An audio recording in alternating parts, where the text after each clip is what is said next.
দেখেন আল্লাহ মানুষটা কেমনে মিলাই দেয়। আমি যখন আসছিলাম কয়টা মানুষ পাইছিলাম বলেন? একদিন আমার অফিসের জন্য সোডা প্লেট কিনতাম গেছি একটা দোকানে, আমার অফিসের জন্য ঢাকায়। তো সোডা প্লেট কিনতাম, যার দোকানে গেছি হেবাটা হয়েছে দেবিদ্দারের, শাহিন পুকুরের। কইতাছি আমি তো জানি শাহিন পুকুরের সোডা প্লেট কিনলাম।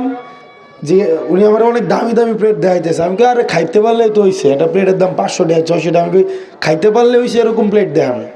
পরে 6টা প্লেট চলে এরকম দিল, বললো যে ভাই আমার বাড়ি তো মোহনপুর, আপনার এলাকায়। আমি বলছি ওকে ফাইন।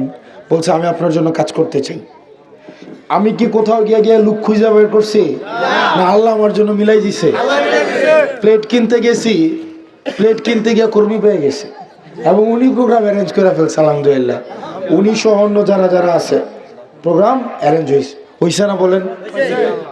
যার দুনিয়াতে সহায়তা নাই আল্লাহ তার জন্য সহায়তা পাঠায় না। এই যে সকালবেলা নাস্তা পানি কিছুই, আমি কি কেউ টাকা পয়সা দিছি এখানে?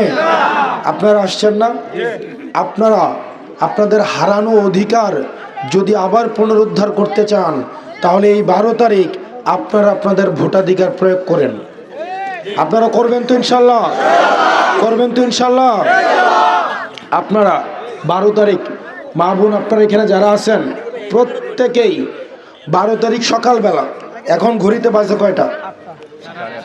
8:30 না? 12 তারিখ এমন বেলা 1 ঘন্টা ভোট শেষ। ভোট শুরু হবে 7:30 থেকে। কয়টা থেকে? 7:30 থেকে ভোট গ্রহণ শুরু হবে। আপনারা ভোট দিয়ে এসে নাস্তা করবেন, পারবেন না? পারবেন কিনা? ভোট কি একা দিতে যাইবেন নাকি আত্মীয় স্বজন সবাইকে সাথে নিয়ে যাবেন? সবাইকে সাথে নিয়ে উৎসব মুখর পরিবেশে ভোট দিতে যাইবেন, পারবেন না?